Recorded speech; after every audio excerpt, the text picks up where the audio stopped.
आधिकारिक दर्जा जो है दिलाने में महत्वपूर्ण भूमिका अदा की है।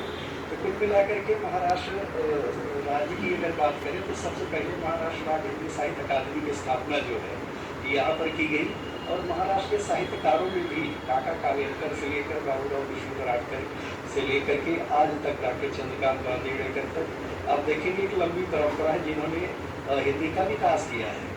हिंदी इस देश की आधिकारिक भाषा है और आज विश्व में सबसे ज़्यादा बोली जाने वाली प्रमुख भाषाओं में से है और उसका एक बड़ा अंतर्राष्ट्रीय स्वरूप है। ऐसी स्थिति में हिंदी पढ़ना और हिंदी पढ़ाना जो है सबके लिए एक आप कह सकते हैं अवसर है। हिंदी में रोजगार के अवसर भी लगातार बढ़ रहे हैं। हिंदी पढ़ने से किसी का नुकसान नहीं होने वाला है और जो हमारी नई पीढ़ी है वह बहुभाषिक है, मल्टीलिंगुअल है, वह अनेक भाषाएं स्वयं सीखना चाहती है। भाषाओं को लेकर नई पीढ़ी में कोई कट्टरता नहीं है।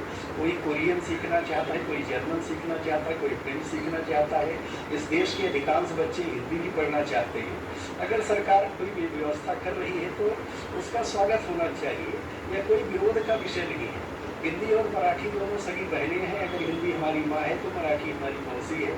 माँ और मौसी को समान सम्मान दिया जाता है, दोनों में कोई भेदभाव नहीं होता और महाराष्ट्र ने बढ़ चढ़ करके हमेशा से हिंदी के विकास में उल्लेखनीय योगदान दिया है। सर आप बताएं सर, आप प्रोफेसर हैं आपके हिंदी विभाग के, लेकिन महाराष्ट्र में आप, तो आप ये मुद्दे को किस तरह से देखते हैं? सबसे पहले तो ये बताना चाहता हूँ कि मराठी और हिंदी एक ही परिवार की भाषाएं हैं, तो एक भाषा दूसरी भाषा का विरोध नहीं करती है। रही बात स्कूलों में अनिवार्यता को लेकर जो वर्तमान समय में चल रही है, तो मुझे ऐसा लगता है कि शिक्षा का माध्यम मातृभाषा होना चाहिए। यह राष्ट्रीय शिक्षा नीति 2020 भी कह रही है। शिक्षा का माध्यम भले ही मराठी रहे, होना चाहिए, लेकिन वर्तमान दौर जो है बहुभाषिकता का है। ऐसे में भारत की जो प्रमुख भाषा है, जो विश्व के में सर्वाधिक बोली जा रही है, जानी जा रही है, वह भाषा यदि स्कूल से आरंभ होती है तो आने वाले समय में बच्चों का भविष्य जो है सुनहरा रहेगा, रोजगार के अवसर मिलेंगे और देश भर में भी विदेशी भाषा की तुलना में वे यात्रा कर सकेंगे, बातचीत कर सकेंगे। इसलिए युवाओं के भविष्य की दृष्टि से जो निर्णय सरकार ने लिया है, मुझे लगता है कि बहुत अच्छा है। आप स्टूडेंट हैं, आप कैसे अपनी भाषा के ऊपर कितना प्यार करते हैं, कितना आपकी मतलब लैंग्वेज कौन सी है और आप स्टूडेंट हैं, इसके बारे में बताइए। मैं हिंदी विभाग का ही छात्र हूँ और हिंदी ही मेरी भाषा रही है बचपन से। और अगर विविधताओं की बात की जाए, मतलब अलग अलग भाषाओं की, तो बचपन से हमें पढ़ाया आता जा रहा है कि पहली लाइन भारत देश के निबंध के ऊपर जब हम लोग लिखते थे, निबंध लिखते थे इस विषय पर, तो पहली लाइन लिखवाया जाता था कि भारत विविधताओं का देश है। तो हमें तो इस विविधता से कोई परेशानी नहीं है। हिंदी भी हम सीखेंगे, मराठी भी सीखेंगे, अंग्रेजी भी सीखेंगे, हर भाषा सीखेंगे। और जो भी चीज़ें हैं, अगर मुझे स्किल के तौर पर मराठी सीखने की आवश्यकता है रहने के लिए, तो मुझे इससे परेशानी नहीं है। उसी तरह अगर मुझे मराठी से परेशानी नहीं है तो किसी को हिंदी से भी नहीं है। और रही बात हिंदी लागू करने की न लागू करने की, तो मुंबई महाराष्ट्र में है और यहाँ की भाषा मराठी है, लेकिन पूरे भारत की हिंदी सिनेमा मुंबई में ही है।